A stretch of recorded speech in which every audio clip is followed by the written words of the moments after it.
Quer dizer, se você hoje ressuscitar Oliveira Salazar e convidá-lo a vir para Angola, que ele nunca veio no tempo colonial, pese ter traçado o seu desenvolvimento, ele morre de ataque cardíaco. Diz, não é possível vocês terem feito tanto e tão mal em tão pouco tempo. Porque Salazar, ao lado de muitos destes nossos dirigentes, era um feto. Na maldade, na insensibilidade para com o outro. Não é? Quer dizer, quando você nega que uma criança tenha pão, tenha o leite, até o leite materno. Não, nós não estamos diante de cidadãos que estão a gerir com nobreza. A gestão pública é um ato de nobreza. Saudações a todos. Os anos passam, as táticas mudam, mas o futuro próspero de milhões de angolanos continua adiado. Este relatório da execução chegou ao Parlamento como um verdadeiro exercício de ilusão política, uma tentativa de mascarar a dura realidade que o povo vive diariamente. O governo apresentou números, gráficos e projeções, mas continua incapaz de apresentar um país real que correspondesse a esses mesmos números. Este relatório não dialogou com a vida do povo, não respondeu às suas necessidades, não enfrentou os problemas estruturais e muito menos projetou um futuro digno.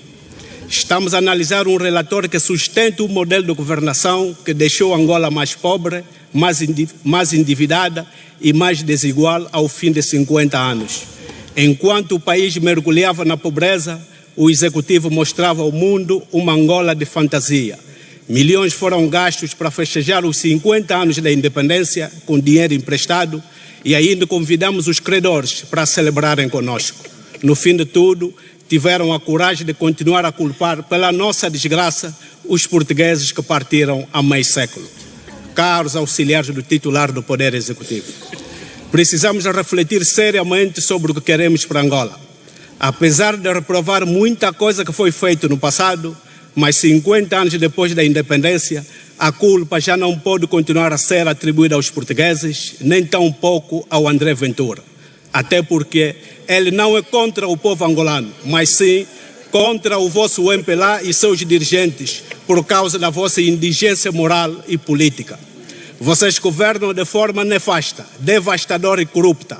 Foi essa corrupção cultivada e protegida durante 50 anos pelo MPLA que criou uma elite política abastada e empurrou o povo da pobreza para a pobreza extrema. Temos um titular do Poder Executivo que demonstra ser um péssimo gestor dos nossos recursos. Gasta milhões em futilidades, ou melhor, aquilo que melhor sabe fazer. Sr. Deputado Lourenço Luinho, peço desculpas, interromper-lhe a um ponto de ordem. Passo a palavra à Sra. Deputada Susana de Melo, por favor. Muito obrigada, Sua Excelência, Sr. Presidente da Assembleia Nacional. Nós estamos num órgão de soberania e devemos respeitar todos os outros órgãos. O Presidente da República é um órgão de soberania. E nós temos que respeitar. Eu apelo ao decoro parlamentar. Senhor Deputado, lembre-se de que nós juramos cumprir com a lei e respeitar as instituições. Apelo a que se reveja, pode fazer as críticas que quiser, mas modere a sua linguagem. Saiba que está numa instituição pública. Os cidadãos nos ouvem, não vale a pena enganarmos, porque esta linguagem sem nexo, desordenada, desarticulada e até ofensiva não nos coloca bem, porque não coloca só mal a si, coloca mal a Assembleia Nacional. Vamos respeitar a instituição e que se imponha o decoro parlamentar. Muito obrigada.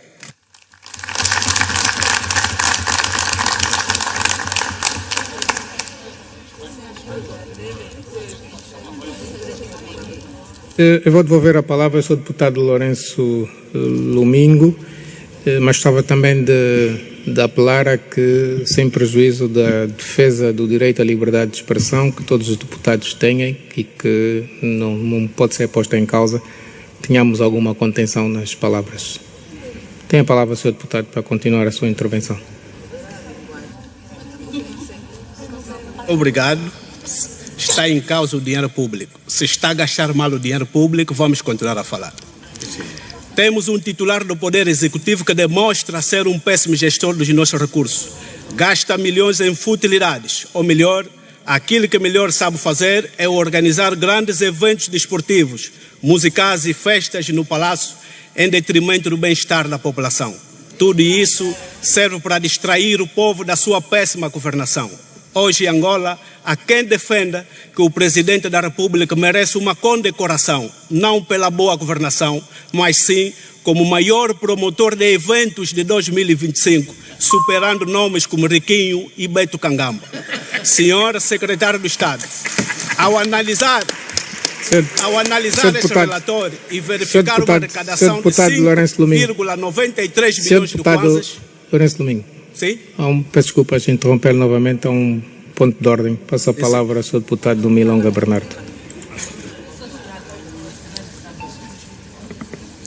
Muito obrigado, Sr. Presidente da Assembleia Nacional. Sr. Presidente da Assembleia Nacional, caros deputados, 50 anos depois da nossa independência, o Sr. Presidente da República, quando esteve aqui no seu discurso à nação e também na mensagem da celebração do nosso aniversário, apelou para que não nos percamos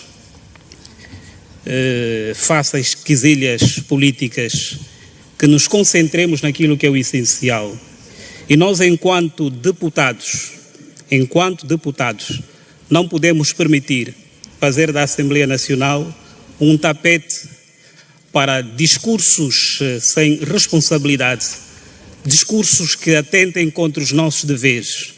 E eu estou aqui a reportar-me à linha P do nosso regimento, que diz-nos que todos nós devemos ter uma conduta não lesiva ao decoro, aos deveres da dignidade das funções parlamentares.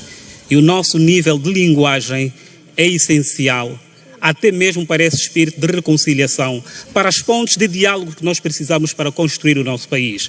É importante que tenhamos uma linguagem que se adeque àquilo que todos nós queremos, construir um país com críticas sim, mas sem baixeza. Muito obrigado, Sr. Presidente.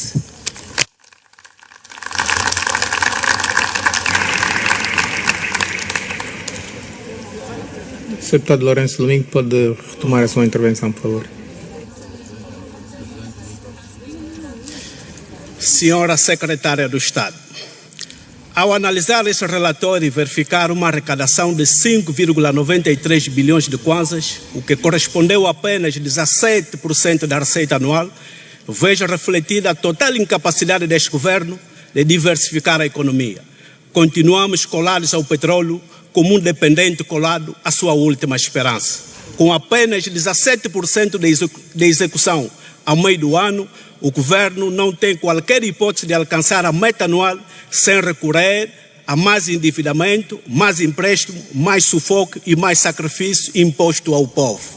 O barril de petróleo foi previsto a $70, mas esteve a $67,39.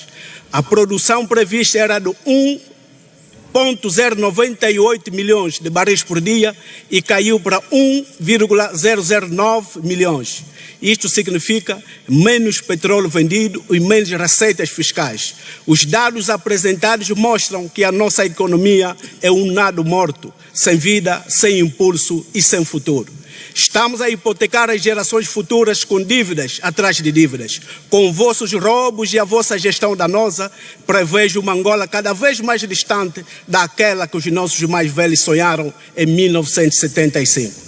O crescimento da dívida absorveu uma grande parcela do orçamento, provocando menos espaço para políticas sociais, menos recursos para o investimento público, redução da capacidade do Estado de responder às necessidades do povo e necessidades de novos empréstimos. Para fechar esse capítulo, posso dizer que a execução do OGE para o segundo semestre de 2025 mostra um governo fragilizado, sem ideias, sem rumo e sem capacidade de arrecadação.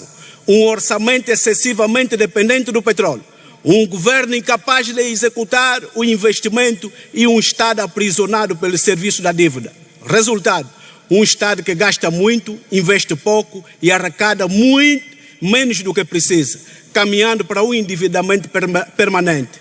Um Estado sem capacidade real de impulsionar o desenvolvimento econômico e social. Senhor Presidente da Assembleia Nacional, trago aqui um grito de socorro vindo do povo de Cabinda.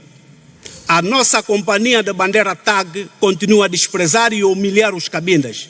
Estamos profundamente agastados com a TAG. Neste momento em que estamos a discutir esse relatório, há cidadãos que estão 2 a 3 dias no aeroporto com um bilhete na mão, sem viajar, sem tomar banho, sem comer em condições e sem dormir. E isso é desumano. Além disso, os funcionários da TAG ocuparam todos os lugares até janeiro. Criaram esquemas de corrupção de venda de bilhetes com as suas agências de viagens. Cancelam voos sem aviso prévio e não informam absolutamente nada. Hoje, viajar para Cabinda tornou-se um tormento, um calvário. Temos uma infraestrutura nova, mas com serviços antigos, ineficientes e desumanos. Ninguém diz nada, ninguém assume nada e ninguém resolve nada. Senhores membros do Executivo, por que os Cabinda têm que passar sempre por essa humilhação? Se já não nos querem como povo, que nos digam. Estamos cansados com isso. Por isso, em nome do povo de Cabinda, peço ao Presidente da República que exonere urgentemente o PCA da TAG e o Ministro dos Transportes, pois ambos já demonstraram repetidas vezes que não têm capacidade de gerir uma companhia tão grande e tão histórica como a TAG. Tenho dito e muito obrigado. Levar.